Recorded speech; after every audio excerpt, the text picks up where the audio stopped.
تو لقد ارسلنا رسلنا بالبینات وانزلنا معهم الکتاب والمیزان، اور نازل فرمائی ہم نے اپنے رسولوں کے ساتھ کتاب بھی اور میزان بھی۔ کتاب ہمیں معلوم ہے، تورات کتاب ہے، انجیل کتاب ہے، زبور کتاب ہے، اور الکتاب مکمل کتاب، آخری کتاب وہ قرآن حکیم ہے۔ میزان اس کے علاوہ ایک شے ہے۔ میزان کسے کہتے ہیں؟ یہ ایک آلہ ہے جس سے آپ وزن کرتے ہیں، مفعال کے وزن پر وزن سے مبزان بننا چاہیے، وہ واو بدل گیا یہ میں میزان۔ میزان آپ اردو میں بولتے ہیں، میزان عمل بھی ہوتی ہے، اور میزان یہ بھی ہے کہ جو جس کو دھرم کنڈا کہیں بولتے ہیں کہیں کچھ، یہ میزان ہے سب۔ میزان تولنے کا آلہ ہے، کسی شے کا تعین کرنا، اس کے وزن کو جاننا۔ یہ میزان جو ہے یہ در حقیقت وہ شریعت کا نظام ہے کہ جس میں سب کے حقوق اور فرائض کو تول دیا گیا، کس کو کیا کرنا ہے، کیا ذمہ داری ہے اس کی، اور کیا اس کے حقوق ہے۔ حقوق و فرائض کا سارا معاملہ ہے، اس میں عدم توازن ہو جائے وَأَقِيمُوا الْوَزْنَ بِالْقِسْطِ وَلَا تُخْسِرُوا الْمِيزَانَ، اس توازن کو برقرار رکھو عدل و انصاف کے ساتھ۔ اگر اس میں ذرا ادھر ادھر ہو گیا، مزدور کو اس کا حق نہ ملا، اور سرمایہ دار جو ہے انتہائی سادگی سے کھا گیا مزدور مات، اگر یہ ہو گیا تو ایک وقت آئے گا کہ مزدور جو ہے تختہ الٹ دے گا، تصادم ہوگا، نتائج نکلیں گے۔ عورتوں کو اگر آپ نے ان کے وہ جائز حقوق بھی نہ دیے کہ جو شریعت دیتی ہے، تو وہی عورتیں پھر سینہ تان کر مقابلے میں آ کر کھڑی ہوں گی، اور جو حدود اور قیود شریعت کے ہیں ان سے تجاوز کر جائیں گے۔ تو وہ تو یہ ہے کہ ہر ظلم کا ایک رد عمل ہوتا ہے، اور ظلم کے رد عمل کے بارے میں ایک بات اور نوٹ کر لیجئے کہ قرآن مجید اس کے بارے میں بڑا نرم انداز اختیار کرتا ہے۔ لا يحب اللہ الجہر بالسوء الا من ظلم، اللہ تعالیٰ کو یہ بالکل پسند نہیں ہے کہ بری بات جو ہے بلند آوازی سے کہی جائے، لیکن یہ کہ جس پر ظلم کیا گیا ہو اس کے بارے میں اللہ تعالیٰ نرمی برتے گا۔ دکھی دل سے جو صدا نکلی ہو، اگر اس میں کوئی تلخی بھی ہو، اس میں اگر حدود اور قیود اور آداب کا پاس نہ رکھا جا سکے، تو اللہ تعالیٰ اس کے معاملے میں نرمی کرے گا، اس لیے کہ اس پر ظلم ہوا ہے۔ تو یہ آپ اس سے اندازہ کر لیجئے کہ مظلوم کا معاملہ جو ہے وہ مختلف ہے، اور ظلم جو ہے جہاں بھی ہوگا اس کا ایک رد عمل ہوگا۔ یہ دوسری بات ہے کہ ایک مرتبہ حضور صلی اللہ علیہ وسلم نے بڑی پیاری بات سمجھائی زمین پر نقشہ کھینچ کر۔ آپ نے ایک سیدھا خط کھینچا، پھر یہ کہ اس کو کاٹنے والے آڑھے ترچھے خطوط کھینچے، ایک دائیں سے آیا اور اس کو کاٹتا ہوا بائیں کو چلا گیا، ایک بائیں سے آیا کاٹتا ہوا دائیں کو چلا گیا۔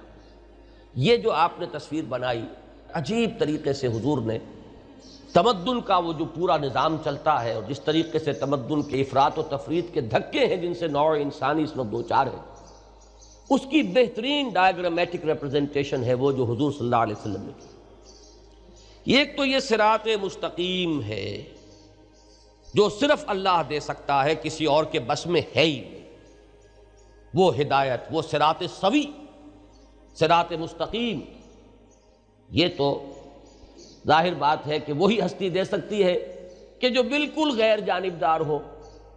مزدور نظام بنائے گا، سرمایہ دار پر ظلم کرے گا، اپنے حقوق کا پاس رکھے گا۔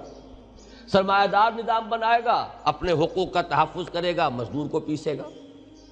زمیندار بیٹھے ہوں گے آپ کی پارلیمنٹ میں جیسے کہ ہمیشہ ہوتے ہیں، وہ جو نظام بنائیں گے ظاہر بات ہے کہ وہ کسانوں کو تو حقوق نہیں دیں گے، آپ ان سے توقع نہ کیجیے، وہ تو اپنے حقوق کا تحفظ کریں گے۔ اور اگر کہیں کسان کھڑے ہو گئے ریوولٹ میں، تو پھر یہ کہ جو وہ کریں گے وہ دنیا میں اور دوسرے ممالک میں ہوا ہے۔ اگر عورتوں کے ہاتھ میں اختیار آ گیا تو وہ نظام بنائیں گے جو کلوپیٹرا نے بنایا تھا کسی زمانے میں۔ تو یہ سارا معاملہ جو ہے دنیا میں، یہ تو صرف وہ ہستی کی جو قطعاً غیر جانبدار ہو، وہ کون ہو سکتی سوائے اللہ کی؟ تو کوئی ہستی نہیں۔ لہذا صراط مستقیم دینے والا تو صرف ایک ہے، وہ اللہ۔ اسی لیے ہم اسی سے تو مانگتے ہیں ہر نماز کی ہر رکعت میں، اہدنا الصراط المستقیم۔ اب اس صراط مستقیم کو یوں سمجھیے، اس دنیا میں تو وہ راہ ہدایت ہے، اس کے بعد چل کر میدان حشر میں وہی پل صراط ہو جائے گا، الصراط۔ پھر یہی ہے کہ جو جنت میں پہنچا دے گا۔ اور یہ بال سے باریک جو آپ کہتے ہیں اور تلوار کی دھار سے زیادہ تیز، حقیقت میں جیسے وہ پل صراط ہے ویسے ہی یہ صراط مستقیم اس دنیا میں بھی باریک ہے بہت، اس لیے کہ اس کے اندر متضاد تقاضوں کے بابین جب آپ توازن قائم کریں گے وہ توازن بہت باریک ہوگا۔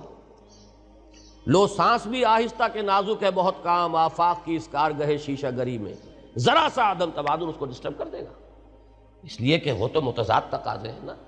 آپ کو معلوم ہے کہ جیومیٹری میں ایک خط کی کیا ڈیفینیشن ہے؟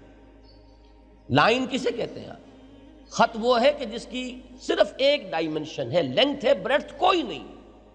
اگرچہ ممکن نہیں آپ پینسل باریک ترین پینسل سے بھی خط کھینچیں گے تو آخر کچھ نہ کچھ تو اس کی بریڈتھ ہے نا، لیکن نظری طور پر جب آپ ڈیفائن کرتے ہیں کہ خط کسے کہتے ہیں، نقطہ تو وہ ہے جس کی کوئی ڈائمنشن ہے ہی نہیں سرے سے، وہ تو خالص نظری شے ہے۔ آپ جہاں پر بھی پینسل سے کسی چیز سے نقطہ لگائیں گے کچھ نہ کچھ اس کی آخر ہے، تبھی وہ نظر آئے گا، نہ ہوگا تو نظر کہاں سے آ جائے گا؟ ہر چند کہیں کہ ہے نہیں ہے، تو خط کسے کہتے ہیں جس کی صرف ایک ڈائمنشن ہے، لینتھ ہے، بریڈتھ کوئی نہیں۔ بعین ہی یہ معاملہ صراط مستقیم کا کہ یہ اتنا باریک ہے، اسی لیے وہ کہتے ہیں ہماری عام جو زبان ہے، جو ہمارے واعظین جس طریقے سے ان باتوں کو سمجھاتے تھے کہ یہ تلوار کی دھار سے زیادہ تیز اور بال سے زیادہ باریک راستہ ہے، یہ الصراط جو بنے گا وہاں وہی صراط مستقیم یہاں۔ اب ہوتا کیا ہے کہ جو غلط راستے ہیں دائیں بائیں سے آتے ہیں، وہ لیفٹسٹ ہوں گے یا رائٹسٹ ہوں گے، ظاہر بات ہے وہی دائیں بائیں کے راستے، اور وہ ہمیشہ راستہ آئے گا صراط کی طرف، اس لیے کہ فطرت انسانی مجبور کرتی ہے کہ کہاں جا رہے ہو، فَأَيْنَ تَذْهَبُونَ، کدھر جا رہے ہو، لوٹو۔ وہ لوٹتے ہیں، وہ آئیں گے الصراط تک آئیں گے، لیکن الصراط میں چونکہ آنکھیں کھلی ہوئی نہیں ہے کہ پہچان لیں کہ اب ہم الصراط پر آ گئے، لہٰذا وہ شہزور اپنے زور میں گرتا ہے مثل برق، وہ اپنے اسی مومنٹم میں پھر جو رائٹ سے چلا وہ لیفٹ کو نکل جائے گا، جو لیفٹ سے چلا وہ رائٹ کو نکل جائے گا۔ وہ کاٹیں گے اسی صراط مستقیم کو، آئیں گے لامحالہ اسی کی طرف، پھر ایک انتہا پر پہنچ کر پھر انہیں ہوش آئے گا یہ کیا حماقت ہم کر بیٹھے ہیں، ہم تو دوسری انتہا کو نکل گئے، پھر واپس آئیں گے الصراط کی طرف، وہ میگنیٹ انہیں کھینچے گا، اس میں کشش ہے، اس لیے کہ وہ فطرت کا راستہ ہے، جا نہیں سکتے اس سے بہت دور، جائیں گے پھر لوٹیں گے، لیکن پھر اس صراط مستقیم پر رکتے نہیں ہیں، پھر وہ بائیں طرف کو نکل جائیں۔ یہ ہیں وہ غلط راستے کہ جو اس دنیا میں تمدن کے ارتقاء میں چل رہے ہیں۔ اب اس میں وہ میزان کہ جو تول کر بالکل بتا دے کہ کس کا حق کیا ہے، کس کے فرائض کیا ہیں، تو یہ تین چیزیں ہیں کہ جو اللہ نے نازل فرمائی۔ دین کی بات پھیلانا صدقہ جاریہ ہے، ثواب کی نیت سے ویڈیو کو شیئر ضرور کیجیے۔ جزاک اللہ۔